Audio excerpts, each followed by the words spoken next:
Our final piece for analysis in this series will be the Minuet in G major, found in Bach's Anna Magdalena notebook, but written by Christian Petzold.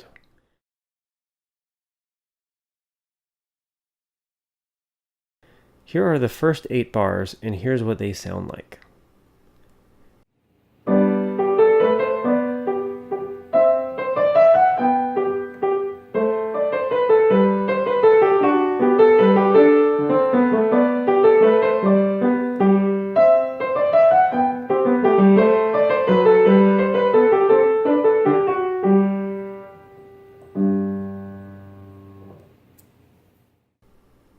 There are a couple things we have to take into consideration before beginning analysis. First of all, the piece is not in C major like our nursery rhymes were.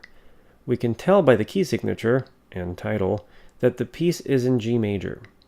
This means that G will be our first scale degree, and the rest of our notes will relate to it subsequently.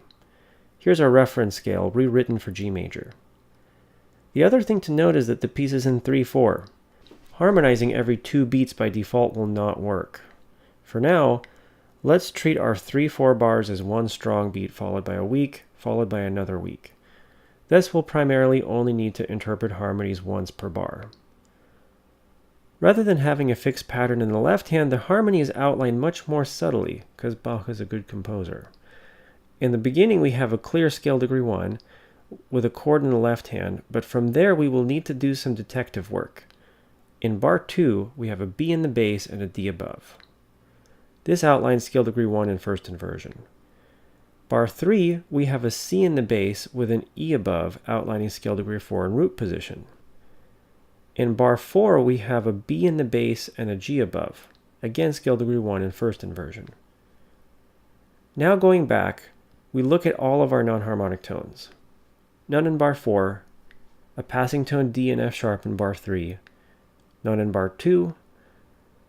In bar 1, we might be tempted to interpret a harmony on beat 3, perhaps scale degree 5. That would mean that the B would be some kind of passing tone, but on the strong beat. It's a better analysis to mark the A in the left hand as a passing tone, and then the A and C as passing tones above. The compositional device used in the first 4 bars is a walking bass line, making it more melodic. All the lowest notes on each beat move in stepwise motion, meaning they don't jump at all. Here's what our analysis sounds like.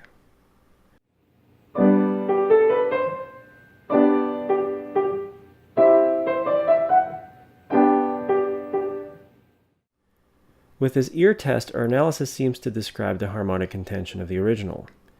None of the harmonies sound strange or out of place. One last thing of note. From bar 3 to 4, we have a predominant harmony moving to a tonic. It's what we'd consider retrograde motion, but we find that predominant to tonic retrograde motion doesn't sound offensive. As we mentioned in the last video, most composers have to take care not to overuse it, as it creates sequences of incomplete musical sentences. These first 4 bars constitute a musical phrase. Almost all music is found in 4-bar phrases, or a complete musical thought or idea. While 3 or 4-bar phrases can exist, most are actually just 4-bar phrases with phrase extensions. The next 4 bars will constitute another phrase, thus completing a phrase pair, which constitutes the theme of this piece. Take note of these terms as we'll be using them again later. Moving on to analyze the next 4 bars. Bar 5 with an A and C will constitute 5/7 in second inversion. Bar 6 with a G and B will constitute scale degree 1 in root position. In bar 7, we have more movement in the left hand, and we should probably check more carefully to see if there are harmonic changes.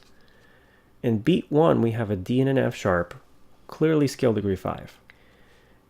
But that will not work for the rest of the bar. In beat 2, we have B and G outlining scale degree 1 in first inversion. In beat 3, we have G and B outlining scale degree 1 in root position.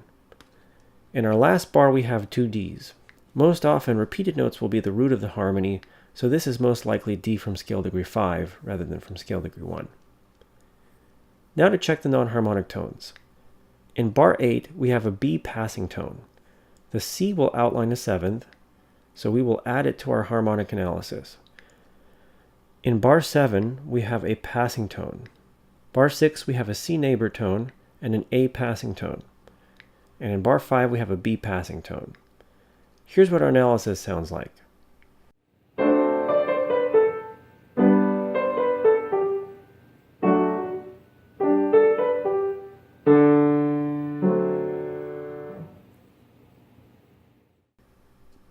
Definitely passes the ear test.